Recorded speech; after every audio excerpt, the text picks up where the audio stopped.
ሰላም ጤና ይስጥልን ውድ የቻናላችን ተከታታዮች የፕሮግራማችን ቤተሰቦች፣ ይህ አብዲራዋ ቲዩብ ነው። የዕለተ ሰኞ ፕሮግራማችንን በመጀመሪያ ክፍል በእሁድ ምሽት በተደረገው በሴንት ጄምስ ፓርክ በኒውካስል እና ሊቨርፑል መካከል ባቻ ውጤት በተጠናቀቀው ፕሪሚየር ሊጉ የእሁድ መርሃ ግብር አስደናቂ ጨዋታ ድረ ጨዋታ ነጥቦችን የምንወያይበት የመጀመሪያ ክፍል በዕለተ ሰኞ የመረጥነው ፕሮግራም ነው። እንግዲህ ጊዜና ሰዓቱን ጠብቆ ወደ እናንተ ተደራሽ መሆን የቻለው በዚህ ፕሮግራም በቀጥታ ትኩረት የምናደርገው የእሁዱን የሁለቱን ክለቦችን ፍልሚያ በተመለከተ በጨዋታው ላይ በርካታ ነጥቦችን ያስተዋልንበት ሁለት በአዲስ አሰልጣኞች ሲዝናቸውን የጀመሩ ቡድኖች ያደረጉት ትንቅንቅ በመጀመሪያ ሳምንት በእንግሊዝ ፕሪሚየር ሊግ በርካታ የመወያያ አርዕስቶችን በር የከፈቱ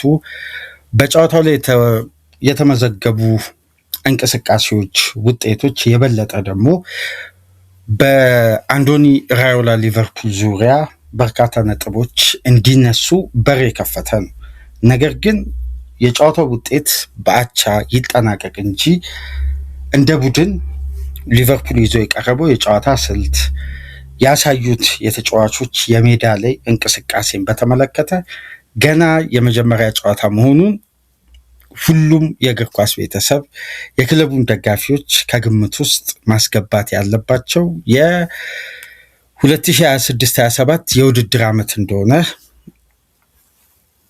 ሊረሳ ወይም ትኩረት ሊሰጠው እንደሚገባ መጀመሪያ ላይ ማንሳት ያስፈልጋል። ምክንያቱም በጨዋታው ላይ የተመዘገበው ውጤት ያቻ ውጤት ነው። ነገር ግን በሜዳ ውስጥ የተስተዋለው እንቅስቃሴ በአብዛኛው ከጨዋታው በኋላ በሚሰጡ አስተያየቶች፣ በሚሰነዘሩ የጨዋታ ላይ ድረ ጨዋታ ነጥቦች ላይ ሁሉም እንደ ሀሳብ መነሻ ያደረጉት ድክመቱን፣ የታየበትን ክፍተት፣ ክለቡ በሚያስፈልጋቸው ጉዳዮች ላይ ነው ትኩረታቸው። በአጠቃላይ በተመሳሳይ መልኩ በእንግሊዝ ሚዲያ የሚነሳው በተለያዩ የሚዲያ ባለሙያዎችም እየተሰነዘረ የሚገኘው ሀሳብ ነገር ግን እንደ ቡድን ሽግግር ላይ እንዳለ አቀናጅቶ አዋህዶ በጊዜ ሂደት መልክ የሚያስያዝ ወደ ፎርም የማምጣት ትልቅ ኃላፊነት ተቀብለው ነው አንዶኒ ራዮላ የመጀመሪያ ጨዋታቸውን ያደረጉት። ከጨዋታው በኋላ በሰጡት ድረ ጨዋታ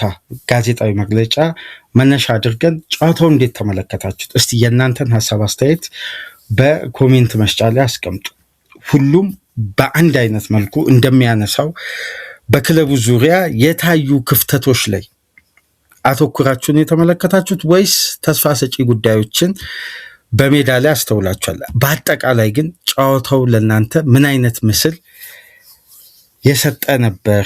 ምን አይነት የጨዋታ እንቅስቃሴን አስተውላችኋል? በሜዳ ውስጥ ከተከላካይ እስከ አማካይ እስከ ፊት መስመር በኩል ያለው የቡድኑ የቅንጅት ደረጃ፣ ተጫዋቾች በግል ያሳዩት ጥረት፣ እንደ ቡድን ሊቨርፑል የሰጠው ምላሽ፣ ኒውካስል ያን ሁሉ ተጫዋች ያን ሁሉ ከፍ ያለ ደረጃ ላይ ደረሱ። ከብሩኖ ጊመሬስ እስከ ሳንድሮ ቶናሊ እና አንቶኒ ጎርደንን ኬረን ትሪፐርን ጨምሮ በቡድናቸው ቁልፍ የሆኑ በተለያዩ ዲፓርትመንቶች የሚጫወቱ ወሳኝ ተጫዋቾችን ለቀው ከሊቨርፑል ጋር ያሳዩት እንቅስቃሴ እጅጉን የሚደነቅ ነው። የኒውካስልስ ይሄ አጫወት በዘላቂነት ከክለቡ ጋር አብሮ የሚቀጥል ነው። በሲዝን ውስጥ አብረን የምንመለከተው ጉዳይ ይሆናል። ሊቨርፑል ላይስ የታዩ ክፍተቶች፣ ድክመቶች እንደ ቡድን ክለቡ ለመዋሃድ ያሳየውን ፍላጎት ከግምት ውስጥ በማስገባት በእንደነዚህ አይነት ጥያቄዎች ውስጥ ክለቡ ይሄን ሲዝን የሚያሳልፍ ይመስላችኋል? እስቲ ሀሳብ አስተያየታችሁን በኮሜንት መስጫ ላይ አስቀምጡ። ግን በእንዲህ አይነት መልኩ ሁሉም ጉዳዮች ከጨዋታ ጨዋታ የሚቀጥል ይመስላችኋል? እሱን እስቲ በሂደት አብረን በጋራ የምንመለከተው ግን እንደ መጀመሪያ የሊግ ጨዋታ የተስተዋሉ ጉዳዮች ላይ ትኩረት አድርገን መነሳት ያለባቸውን ሀሳብ አንስተን በሀሳቦች ልዩነት በነጻነት የምንወያይ ይሆናል። ሁሉም የእግር ኳስ ተመልካች ተመሳሳይ የሆነ እይታ እንዲኖረው አይፈለግም። ግን የየራሳችሁን እይታ ያላችሁን ስጋት ያላችሁንም ተስፋ አያይዛችሁ በኮሜንት መስጫ ላይ በነጻ ሀሳብ ማስቀመጥ ትችላላችሁ። ሀሳብ አስተያየታችሁን በኮሜንት መስጫ ላይ አስቀምጡ። ላይክ አድርጉ፣ ሼር አድርጉ፣ ሰብስክራይብ አድርጉ። ይህንን ፕሮግራም ከሀገር ውጭ የምታደምጡ የቻናላችን ተከታታዮች በሱፐር ስቲከር፣ ሱፐር ቻት፣ ሱፐር ታንክስ ድጋፍ እንድታደርጉ የአክብሮት ግብዣችን ነው። በትናንትናው ዕለት እንግዲህ በተለያየ ዩዘርኔም ወይም ስም ባልተጠቀሰው ዩዘርኔም የሚጠቀም አድማጫችን ላደረክልን የሜምበርሺፕ ድጋፍ ልባዊ ምስጋና እናቀርባለን። የበለጠ ስምን በኮሜንት መስጫ ብታስቀምጥልን ደግሞ ስምን ጠርተን የምናመሰግን ይሆናል። ላደረክልን የሜምበርሺፕ ድጋፍ ልባዊ ምስጋናችንን የምናቀርብ ይሆናል። ሌሎቻችሁም ሜምበርሺፓችንን ጆይን አድርጉ። በሱፐር ቻትም በሱፐር ስቲከርንም ቻናላችንን እንድደግፉ የአክብሮት ግብዣችን ነው። አዝናኝ በሆነው የምሽቱ ጨዋታ በተለይ ለእግር ኳሱ ቤተሰብ በጣም ማራኪ ነው የፉክክሩ ደረጃ። ሁለቱም ክለቦች ክፍት ለሆነ እንቅስቃሴ አመቺ የሆነ የጨዋታ ስልት ይዘው መቅረባቸውን ተከትሎ የእያንዳንዱን ክለብ ድክመት፣ ክፍተት ኤክስፕሎት እያደረጉ ሁለቱም ቡድኖች ለማጥቃት የመረጡት እንቅስቃሴ የጨዋታውን ውበት እጅጉን ከፍ አድርጎ የፉክክሩን ደረጃ እስከ መጨረሻ 99 ደቂቃ ድረስ ጨዋታው ለእይታ የማይሰለች ድክመት፣ ክፍተት እየተስተዋለ እንኳን የፉክክሩ ደረጃ የሁለቱ ክለቦች የሁል ጊዜም የእርስ በርስ ግንኙነት በእንዲህ መልኩ አዝናኝ ሆኖ ነው የሚጠናቀቀው እና በተጠናቀቀውም ሲዝን እንደምታስታውሱት 100ኛ ደቂቃ ላይ ነው ሪዮ ነጎሞሃ 3-2 ሊቨርፑል ያሸነፈበትን ግብ ማስቆጠር የቻለው። በትናንትናው ዕለት ጨዋታው በተጀመረ ገና በ5 ደቂቃ የአንቶኒ ኢላንጋ አስደናቂ ፔኔትሬሽን ስፒድ የመልሶ ማጥቃት እንቅስቃሴ ኒውካስል ቀዳሚ መሆን ቻለ። 55ኛ ደቂቃ ላይ ከኤሪያ ውጪ ኮርሊ ጋክፖ አክሮ በመታው ሹት ሊቨርፑል ወደ ጨዋታው መመለስ ቻለ። ከ66 ሰከንድ በኋላ ተቀይሮ ወደ ሜዳ ገብቶ 28 ሰከንድ ብቻ የቆየው ጄይ ዊሎክ 57ኛ ደቂቃ ላይ ኒውካስልን በድጋሚ መሪ ማድረግ የቻለችዋን ኳስ ማስቆጠር ቻለ። 90 ላይ የተገኘችዋን ፍጹም ቅጣት ምት የቪክተር ሙኒዮዝ ጥረት ያስገኘው በጨዋታው ላይ ምርጥ የነበረው የኒውካስሉ ፉልባክ ሉዊስ ሃል በሰራው ጥፋት ቪክተር ሙኒዮዝ ላይ ሊቨርፑል እንግዲህ ከመሸነፍ ያዳነውን ፍጹም ቅጣት ምት አግኝቶ ዶሚኒክ ሶቦስላይ አስቆጥሮ ጨዋታው ተጠናቋል 2-2። ጨዋታው እንዴት ተመለከታችሁት? እስቲ የትናንትናው የሊቨርፑል ጨዋታ ተስፋ ሰጪ ነው ወይስ በስጋት ብቻ የተሞላ ነው? ምን አይነት የጨዋታ እንቅስቃሴ ተመልክታችኋል? እናንተ ሀሳብ አስተያየታችሁ እያስቀመጣችሁ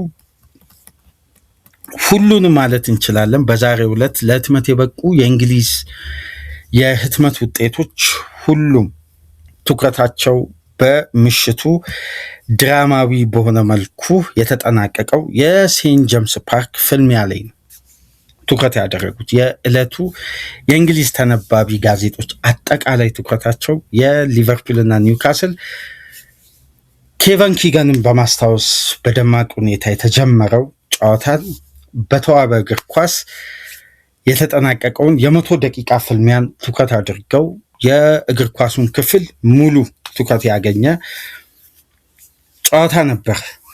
ጨዋታው እንደተጀመረ እንግዲህ በመጀመሪያ 5 ደቂቃ ውስጥ ሊቨርፑሎች በጥሩ የኳስ ቁጥጥር በጥሩ የተጋጣሚ የመጫወቻ ስፍራ ኤክስፕሎት ለማድረግ እየሞከሩ በሃይ ፕረስ የሁለቱ አማካዮች ወደ አራቱ የፊት መስመር ተጫዋቾች ጠጋ ብለው በቁጥርም እየበለጡ ስፔሶችንም እያሸነፉ በጥሩ የሽግግር ሂደት ወደ ተጋጣሚ የመጫወቻ ቦክስ እንደደረሱ የሽግግሩ ሂደት ዋና መሪ የነበረው የቡድኑ የመጨረሻ የ6 ቁጥር ሚና ተሰጥቶት እንዲጫወት በትልቅ ኃላፊነት በክለቡ ከ2024-25 ጀምሮ በቦታው ላይ እያገለገለ የሚገኘው ራያን ግራቨንበርክ በጥሩ የእግር ስራ ወደ ኒውካስል የመጫወቻ ቦክስ ተቃርቦ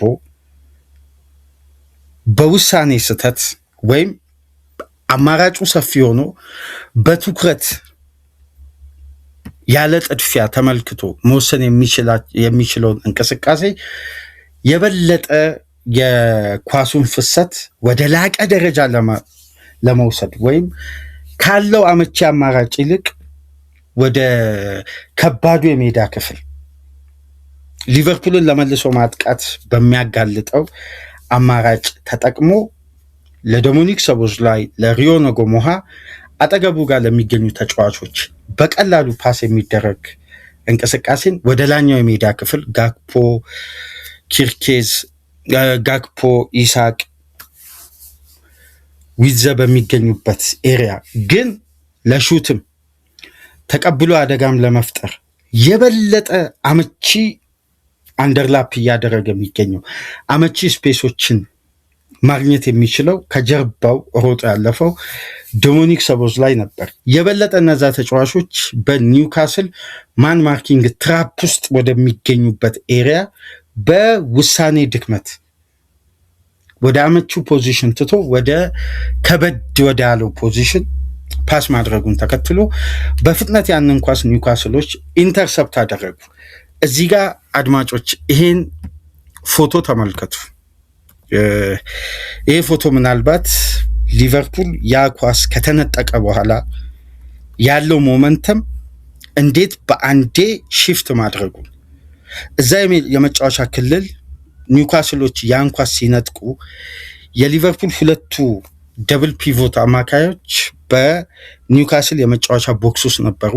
ሊቨርፑል ምን ያክል ለሃይ ተርኖቨር ለመልሶ ማጥቃት በእጅጉ በሩ እንደተከፈተ የሚያሳይ ምናልባት ግልጽ የሆነ የሜዳ ውስጥ የመጀመሪያው ግብ የተቆጠረበት አጋጣሚ ነው።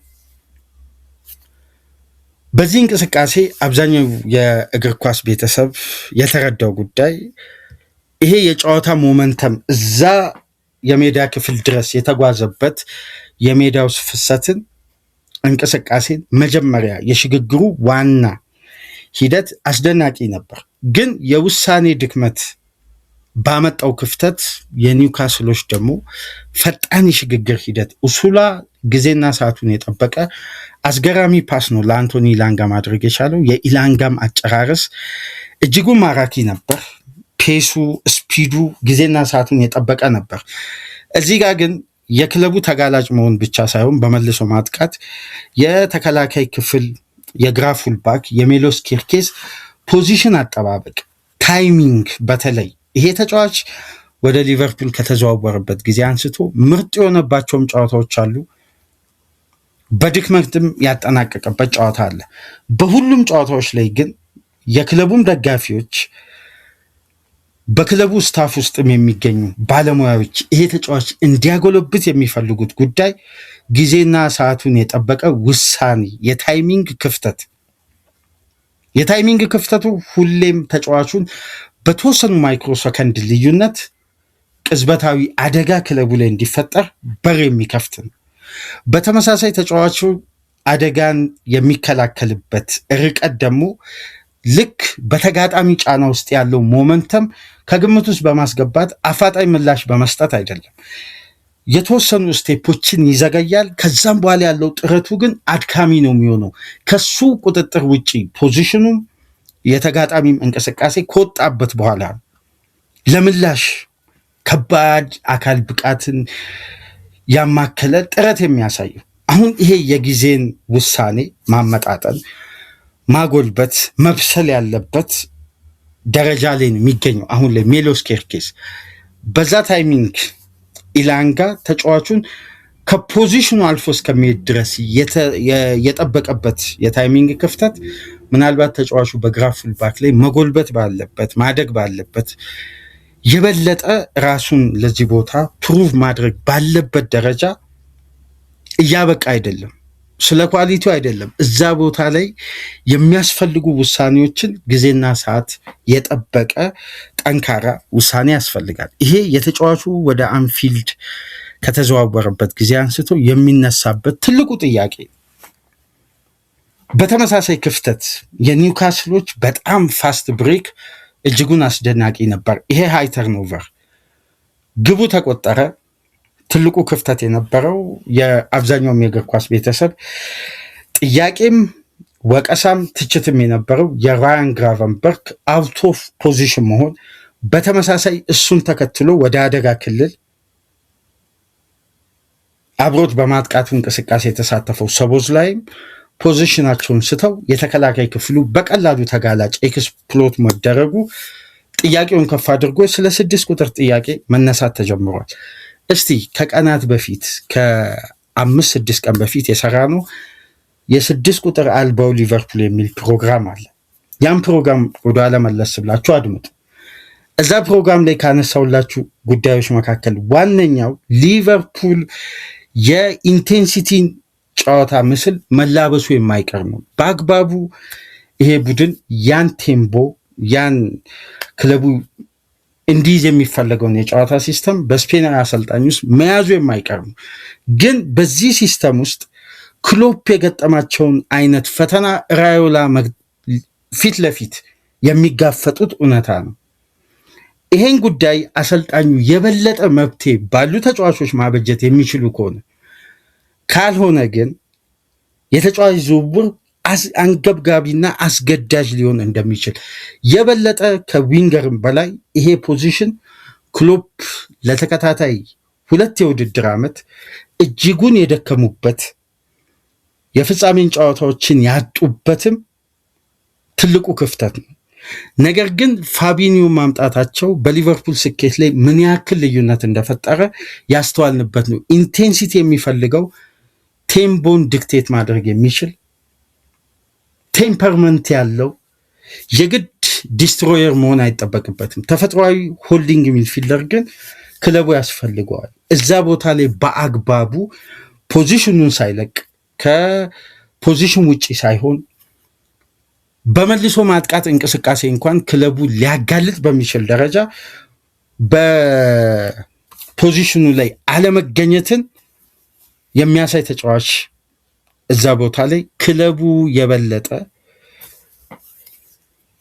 በቦታው ላይ በአግባቡ ምላሽ መስጠት የሚችል በመልሶ ማጥቃት እንቅስቃሴ ላይ አስፈላጊው ምላሽ መስጠት የሚችል የቦታው ላይ ካራክተር ያለው ተጫዋች ያስፈልገዋል የሚል ሀሳብ አንስተን ነበር ከቀናት በፊት። ምናልባት የፕሪሲዝን ጨዋታ የመጨረሻ ጨዋታ ከተመለከትን ከ2 ቀን በኋላ ከኮሞ ጋር ከነበረው ያለፈው ሳምንት ጨዋታ በኋላ በተመሳሳይ ኬዝ ነው እንግዲህ ሊቨርፑል ላይ ግቡ ከረፍት በፊት የተቆጠረው።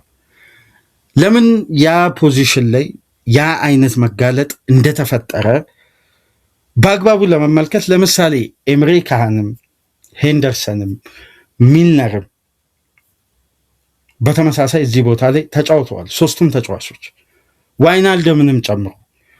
ግን በ3ቱ ተጫዋቾች ብቃትና በቦታው ካራክተር ላይ ክሎፕ መርካት አለመርካት አይደለም። ካላቸው እግር ኳሳዊ ቴክኒክ አንጻር ቦታውን ጠብቆ ለመቆየት ፊዚካሊ ያላቸው አቅም ከፋቢኒዮም የተሻለ ነው።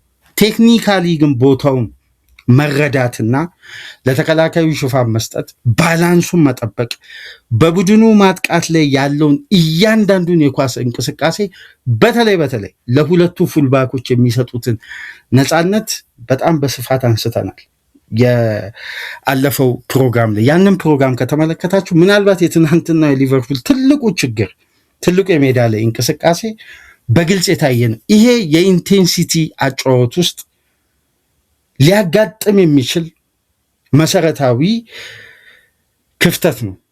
ያ ክፍተት በተሸፈነ ቁጥር ቡድን ውስጥ ያሉ አብዛኛው ጥያቄዎች በአንዴ ምላሽ የማግኘት አቅም አላቸው። ነገር ግን ከጨዋታው በኋላ ይህንን ጽሁፍ እስቲ በደንብ ተመልከቱ። አንዶኒ ያሮላ ከጨዋታው በኋላ የሰጡት ጉዳይ፣ ይህንን ጽሁፍ በስክሪናችን ላይ በደንብ ተመልከቱት። ጨዋታው ከተጠናቀቀ በኋላ አሰልጣኙ የሰጠው ጋዜጣዊ መግለጫ። ምናልባት ጉዳዩን ፐርሰናል ማድረግ አልፈልግም።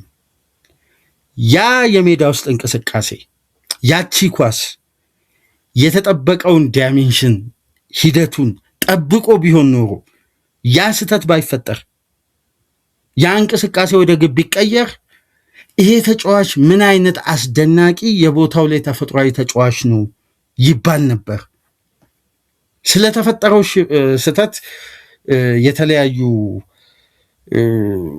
መከላከያ ነጥቦችን እያነሳው አይደለም። ፐርሰናል አናደርገው ጉዳይም የሊቨርፑልን የአማካይ ክፍል ክፍተት የሆልዲንግ ሚድፊልደር ክፍተት በማስፈረም የሚቀረፍ አይደለም አሉ። ስለዚህ አሰልጣኙ ያመኑበት አንድ ሪትም አለ።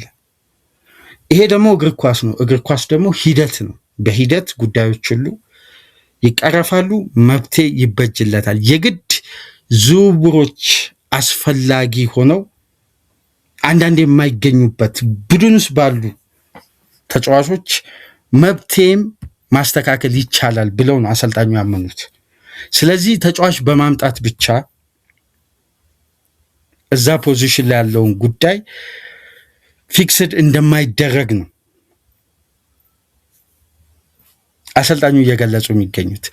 እና ያ ተጫዋች ሹት አድርጎ አስቆጥሮ ቢሆን ኖሮ በቦታው ላይ ስላደረገው የተጫዋቹ ተፈጥሯዊ አዳፕት የማድረግ እንቅስቃሴን የበለጠ ከፍ ተደርጎ ይነሳ ነበር። አሁን ግቡ ስለተቆጠረ ነው ያችን እንቅስቃሴ በልዩነት ተነስቶ በቦታው ላይ የሚገኘውን ክፍተት በስፋት የተብራራው እያሉ ነው የሚገኙት። እና የግድ የ6 ቁጥር ተፈጥሯዊ ሆልዲንግ ሚድፊልደር በማምጣት ብቻ የሊቨርፑልን የመልሶ ማጥቃት እንቅስቃሴን የመከላከል ክፍተትን አይሞላም ወይም ያ ችግር አይቀረፍም። መጀመሪያ ባሉን ተጫዋቾች መብቴዎችን በተለያየ መልኩ ቀያይረን መሞከር አለብን። እነዛ ጉዳዮች ደግሞ ማደግ አለባቸው። ገና የመጀመሪያ ጨዋታ ነው። ብዙ ነገሮችን ተመልክተናል። የምናሳድጋቸው ወሳኝ ጉዳዮች አሉ ብለዋል። ስለዚህ የቦታው ላይ ክፍተት ካጫወቱ ባህሪ አንጻር የበለጠ ሊቨርፑል ወደ ጥብቅ የሆነ ሎው ብሎክ የሚጠጋ ቡድን አይደለም። በበለጠ ሃይላይን ነው ጨዋታው ሙሉ 90 ደቂቃ ያጠናቅቀው። ግን ራያን ግራቨንበርክ ቦታው ላይ አስተማማኝ ሚና በሰጠበት የ2024/25 የውድድር ዓመት ላይ የሊቨርፑል ካራክተር ቦክስ ዲፌንዲንግ ሎው ብሎክ ነበር። ኩናቴንም ተመልከቱ፣ ቫንዳይክንም፣ ሮበርትሰንም አርኖልድም ከቦታቸው ላይ ሆነው ማጥቃትን ያስጀምራሉ እንጂ በቡድን ሽግግር ውስጥ ተቀላቅለው የቡድኑ የማጥቃት አንዱ አካል ሆነው በአብዛኛው እዛ ኮሊደር ላይ እየተመላለሱ አይደለም ያጠቁት።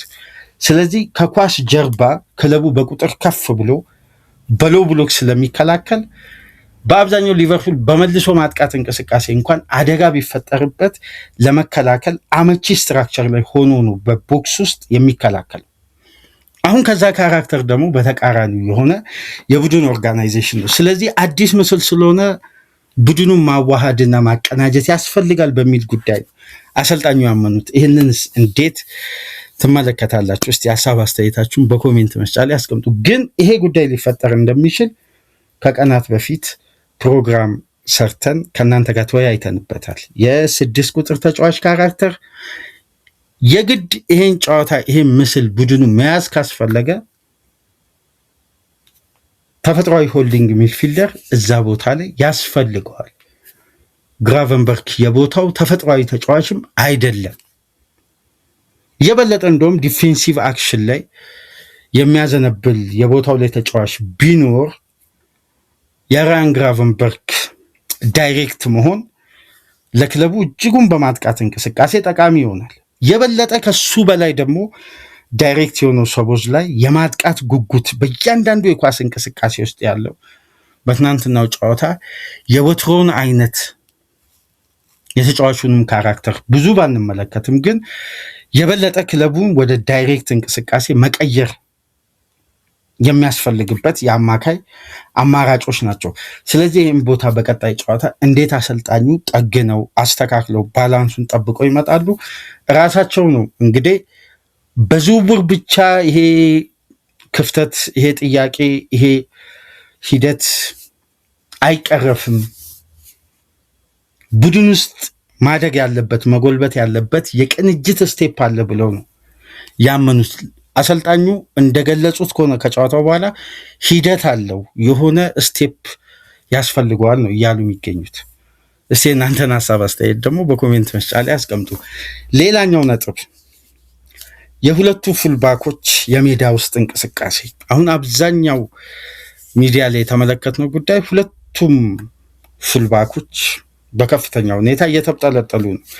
የበለጠም ኪርኬዝ እና ፍሪፖንግ ላይ የሚነሳው ጥያቄ ከአምናም እየቀጠለ ስለሆነ ስለ ተጫዋቾቹ በቦታው ላይ ስለሚሰጡት አስተማማኝነት ነው። እዚህ ጋር ግን ራው ለመጫወት የሚፈልጉትን የጨዋታ ባህሪን በእነዚህ ፉልባኮች ጥሩ ባልሆኑበት የሜዳ ውስጥ እንቅስቃሴ ውስጥ ምልክት የሰጡበትም የጨዋታ ንድፈ ሐሳብ ጥሩ ባልሆኑበት የጨዋታ እንቅስቃሴ ውስጥ እነዚህን ተጫዋቾች ተጠቅመው ሊቨርፑል ዊንጉን እንዴት ማጥቃት እንደሚፈልግ የዊንጉ የሜዳ ክፍል እንዴት ለሊቨርፑል እያንዳንዱ የማጥቃት እንቅስቃሴ ላይ ትልቅ ተጽዕኖ መፍጠር እንደሚችል፣ ምክንያቱም አሰልጣኙን በደንብ ልብ ብላችሁ በሰጡት ያለፉት ጋዜጣዊ መግለጫ ካደመጣችሁ ዊንግ ተጫዋቾች ያስፈልጉናል ይላሉ። ከአንድም 3 ጊዜ ይህንን ጉዳይ አንስተዋል።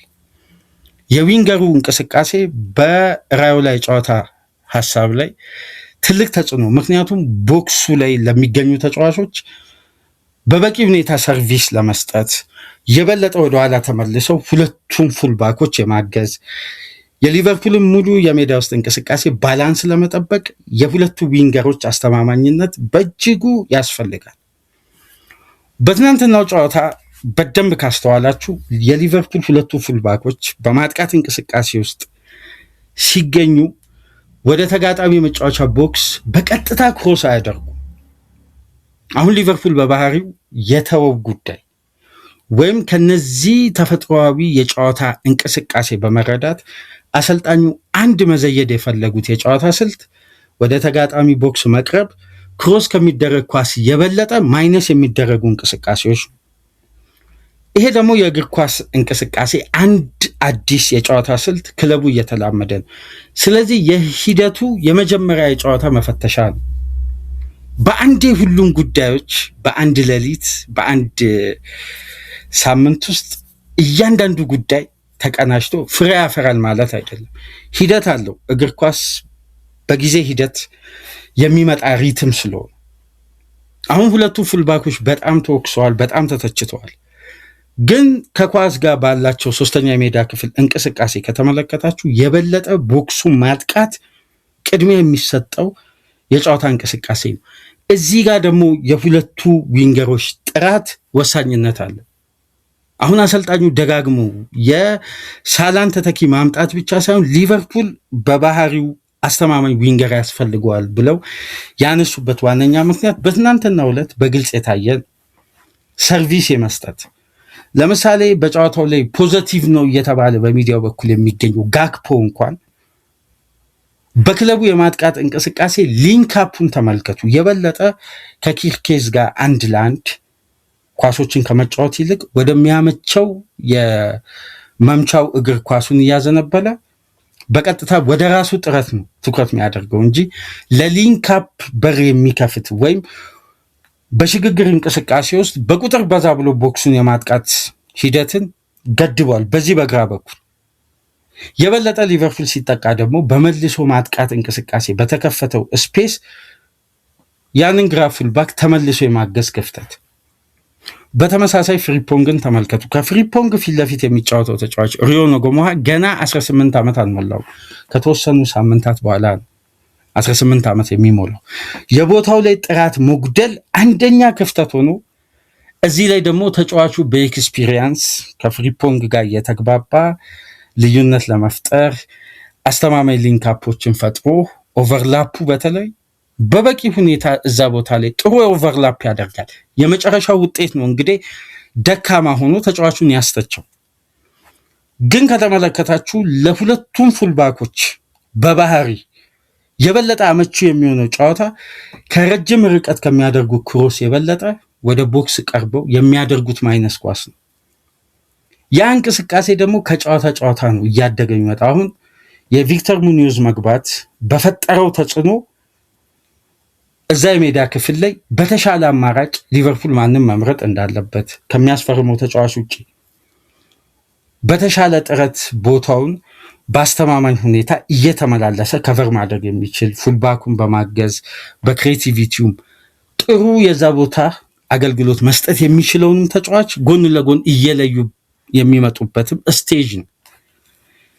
ስለዚህ በአንድ ጨዋታ ሁሉም ጉዳይ ፕሩቭ ሆኖ በተሻለ ሁኔታ በቀጥታ ለዋንጫ እንደሚፎካከር ቡድን በስክሪናችን ላይ ያንን ምስል በብዙ ርቀት ኤክስፔክት ተደርጎ ሊሆን ይችላል። ግን በዛው ልክ ቡድኑ መላበስ ያለበት የራሱ የሆነ ምስል አለ፣ የራሱ የሆነ ካራክተር አለ። በደንብ ደግሞ እዚህ ጋር መመልከት ያለብን በተጠናቀቀው የውድድር ዓመት ክለቡ አዳፕት አድርጎ ሲዝኑን ሙሉ ሲነሳበት የነበረው ጥያቄ በተጋጣሚ የሚወሰድበት ብልጫ አውትራን የሚደረግበት መንገድ አብዛኛውን የእግር ኳስ የሊቨርፑል ደጋፊዎችን እጅጉን ሲያበሳጭ የነበረው ካራክተር ነው። ኮንትሮል ማድረግ በዚህ ርቀት አሰልቺ ሆኖ ሜዳ ውስጥ አንድ ድል ለመፍጠር እስከ 60 ደቂቃ ድረስ የሚጠብቅ የቡድን ካራክተርን እየተላበሰ የመጣን ቡድን አሁን ደግሞ ወደ ሃይ ስፒድ እና ሃይ ኢንቴንሲቲ ወደኋላ መመለስን አሰልጣኙ እየሰሩ የሚገኙ። ለዚህ ደግሞ በጥሩ ሁኔታ እያቀናጁ እያጎለበቱ ለመምጣት ስቴጁን መጠበቅ አለበት። በአስተማማኝ ሁኔታ ስቴፑንና ስቴጁ መጠበቅ አለበት። በአንዴ ሁሉም ጉዳይ ፕሩፍ እንዲሆን በአንድ ሳምንት አዲስ አሰልጣኝ ነው። ከሚነሱ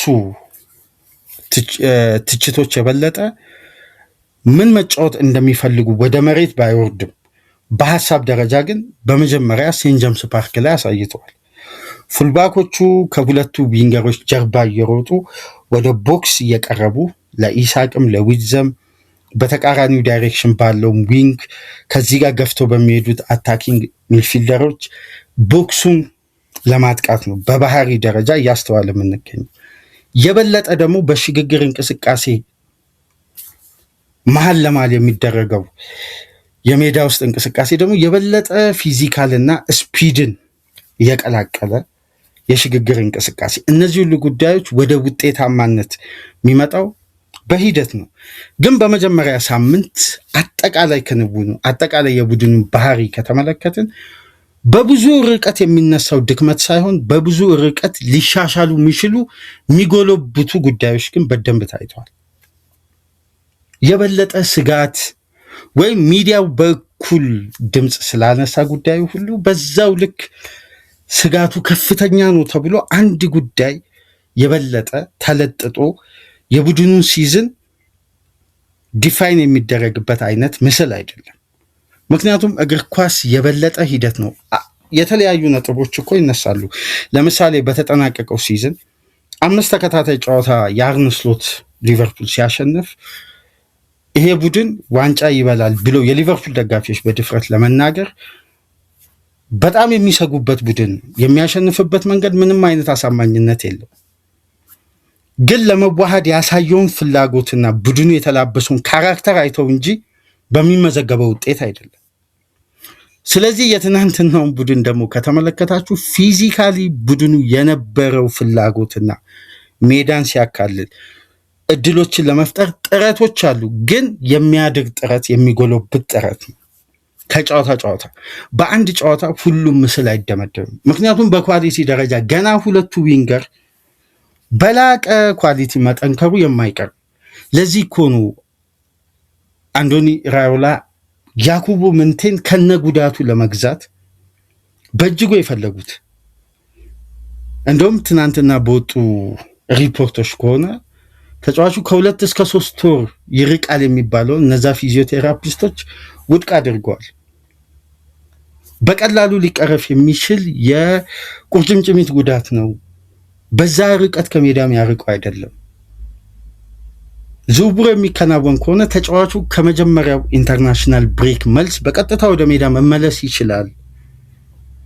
ከሮማ ጋር የገጠመውን ጉዳት ተመልክተን እያሉ ሪፖርቶችን እያወጡ ነው። ምክንያቱም ተመላልሶ እዛ ኮሊደር ላይ ፕረስ ማድረግ ይችላል። የበለጠ በቦታው ላይ ለፉልባኩም ወደፊትም ለማጥቃት ያንን ኮሊደር በበቂ ሁኔታ ከቨር ማድረግ ይችላል። ፊዚካሊም ቴክኒካሊም ያለው አቅም ይታወቃል። እዚህ ላይ ደግሞ ተጫዋቹ ስፒዱ አስተማማኝ መሆኑ ለቦታው ላይ ተመራጭ፣ እንዲህ አይነት ወርክ ሬታቸው ከፍተኛ የሆኑ ተጫዋቾችን ነው በባህሪ ደረጃ አሰልጣኙ የሚፈልጉት። ስለዚህ በመጀመሪያ ደረጃ አሰልጣኙ በሚፈልጉት ልክ ስብስቡ አልተሟላም ወይም ዴብዞ አልተጠናከረም። ልብ በሉ እነ ኩማስ ተቀይሮ የሚገቡበት ቡድን ምንም እንኳን የነ ኩማስ ገብቶ በሊቨርፑል ማሊያ መመልከት ለሊቨርፑል ደጋፊዎች በጣም ተስፋ ሰጪ ቢሆኑ፣ ምክንያቱም የአካዳሚ ተጫዋቾችን በአንድ ዙር ነው የስሎት ስትራቴጂ ከቡድኑ ያገለለው። በግዢ ላይ ብቻ ነበር ትኩረት ያደረጉት። ክሎፕ ደግሞ በአንድ ሲዝን 11 9 7 የአካዳሚ ተጫዋቾችን እያሳደጉ ነው የቡድኑን ባላንስ ሲጠብቁ የነበረው። የበለጠ ከግዢ ይልቅ የኪርኪቢ አካዳሚዎችን ነበር ቅድሚያ የሚሰጡት። አሁን የነኩማስ በዛች ደቂቃ ውስጥ ገብተው ያሳዩት ጥረት በላቀ ደረጃ ደግሞ ኳሊቲዎች እየጎለበቱ ሲመጡ ጥራቱ ከፍ ሲል ፋይናል ሰርዱ። ልብ በሉ አሰልጣኙ ከመጡበት ጊዜ አንስቶ በነበሯቸው ጋዜጣዊ መግለጫዎች ሁሉ የሚያነሱት ጉዳይ የዊንግ ተጫዋቾችን አማራጭ፣ የክለቡ ባላንስ እንዲጠበቅ። ነገር ግን ሁሉንም የእግር ኳስ ቤተሰብ የሚያስማማው ክፍተት ከትናንትናው ጨዋታ ከታየው የሜዳ ውስጥ እንቅስቃሴ የ6 ቁጥሩ ቦታ የሊቨርፑል የዛሬ ጥያቄ አይደለም፣ የዛሬ 4 ዓመት የተነሳ ጥያቄ ነው። እስካሁን ድረስ በቦታው ላይ አስተማማኝ መብቴ ሳይበጅለት እንግዲህ የተለያዩ የዝውውር መስኮቶች እየተጠናቀቁ እየተዘጉ በቦታው ላይ የነበረው ክፍተት ሳይመለስ እንግዲህ ከክሎፕ የጀመረ በስሎት ቀጥሎ ራዮላ ጋር ደርሷል። ይሄ ጥያቄ ሁሉንም የእግር ኳስ ቤተሰብ የሚያስማማ ነው። በተለይ በባህሪ ይሄን ኢንቴንሲቲ ጨዋታ ለመላበስ የሚፈልግ ቡድን ግን ባቻ ውጤት ከሽንፈት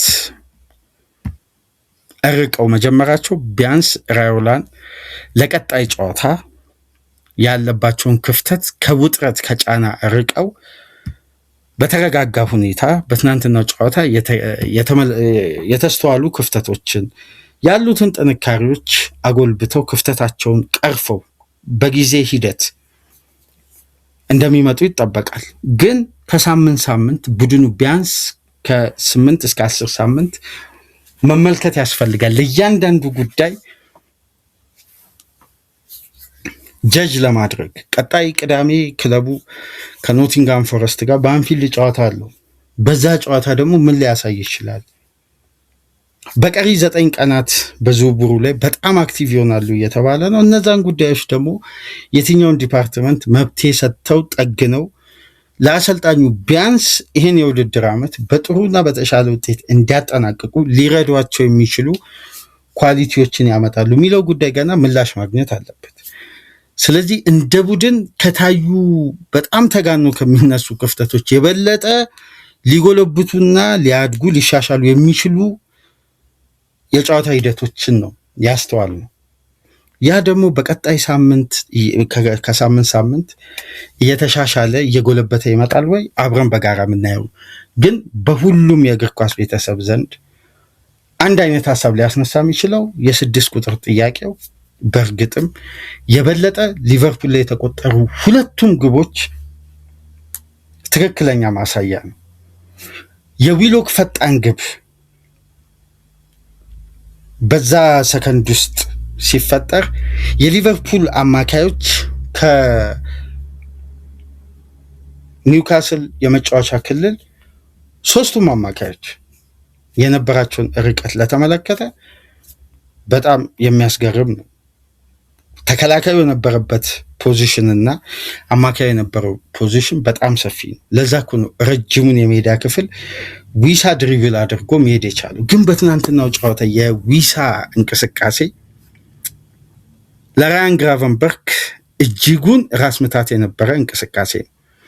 ግራቨንበርክ በጨዋታው ምንም አይነት ምቾት እንዳያገኝ ቴክኒካሊም ፊዚካሊም ምቾት እንዲያጣ ራያን ግራቨንበርክን ከኡሱላ የተነጠለ መጥቶ በማርኪንግ ምቾት የነሳበት የሊቨርፑልን ቢልዳፕ ራያን ግራቨንበርክን ማርክም ፕረስን በማድረግ ምቾት የነሳበት በማጥቃቱ በኩል ደግሞ ከግራቨንበርክ ፖዚሽን በመነሳት በተለይ በቀላሉ የግራቨንበርክ ፖዚሽን በሊቨርፑል የመከላከል ስትራክቸር ላይ አውቶ ፖዚሽን እየሆነ አራቱን ተከላካዮች በእጅጉ ሲያጋልጥ ነበር።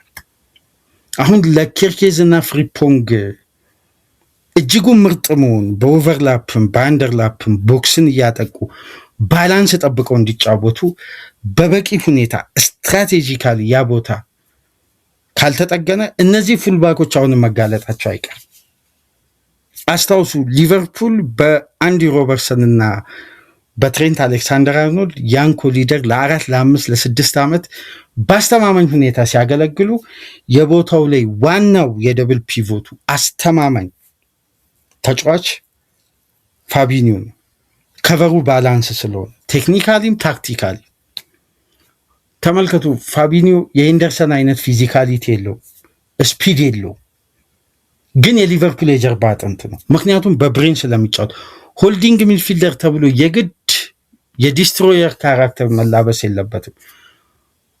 ከኳስ ጋር የሁለቱም ፉልባኮች ኮሊደሩን ሸፍነው የማጥቃትም የመከላከልንም ሂደት መጠበቅ የሚችል አስተማማኙ ባላንስ ተጫዋች መሆን አለበት። ዲፕ ላይን ፕሌይሜከር አድርገውት እንደ አርነ ስሎት ከገደቡት ራዮላ ያንን ቦታ ሊሸፍኑ የሚችሉበት ሁኔታ ሊፈጠር ይችላል።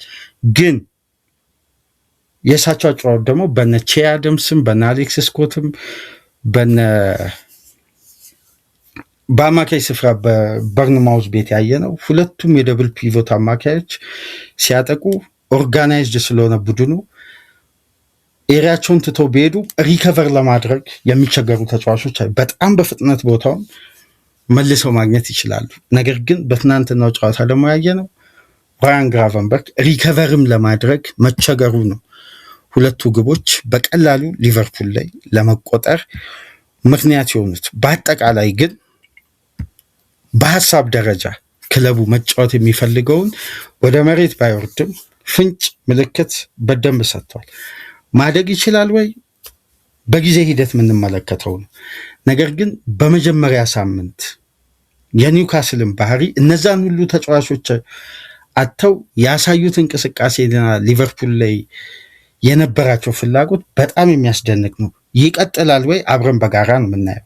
ሊቨርፑል እንደ ክፍተት ከትናንትናው ጨዋታው በኋላ ሚዲያው በአጠቃላይ ባነሳው አይነት መንገድ በዛ ምስል ሲዝን ውስጥ በዛ አይነት ሁኔታ ይቀጥላል ወይ? እሱንም ጊዜ ወስደን መመልከት ያለብን ይመስለኛል። ነገር ግን የሚሻሻል የሚጎለብት ጉዳይ ክለቡ ላይ በሀሳብ ደረጃ ተስተውሏል።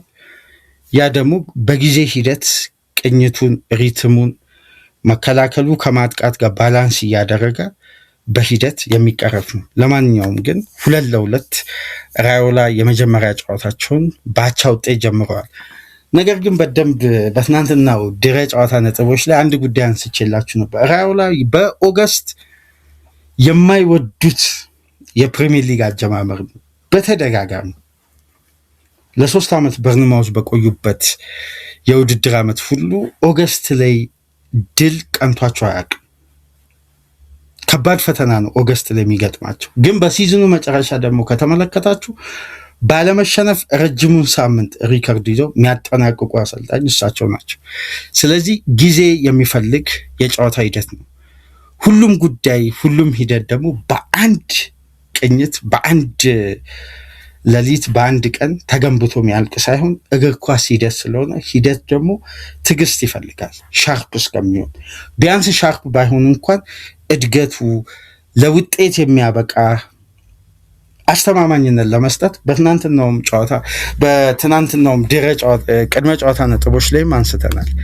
በትዕግስት ሂደቱን መጠበቅ አስፈላጊ ነው መጀመሪያ። በአጠቃላይ ግን እንደ ቡድን ሊቨርፑል በዚህን ሰዓት አንገብጋቢውና አስፈላጊው ጉዳይ የ6 ቁጥር ተጫዋች እንደሆነ ግን በግልጽ የተመለከትንበት ጨዋታ ነበር። እስቲ እኛ በዚህ መልኩ ተመለከትን። የእናንተን ደግሞ ሀሳብ አስተያየት በኮሜንት መስጫ ላይ አስቀምጡ። ላይክ፣ ሼር፣ ሰብስክራይብ አድርጉ። ከሀገር ውጭ የምታደምጡ ድጋፍ አድርጉ። በማንቸስተር ሲቲ ካምባክ በተጨማሪም በቼልሲ የዛሬ ምሽቱ ጨዋታና በአራተኛ ክፍል ደግሞ በዝውውር መረጃዎች የምንመጣ ይሆናል። ሳትሪቁ ጠብቁን። ሰላም ቆዩ።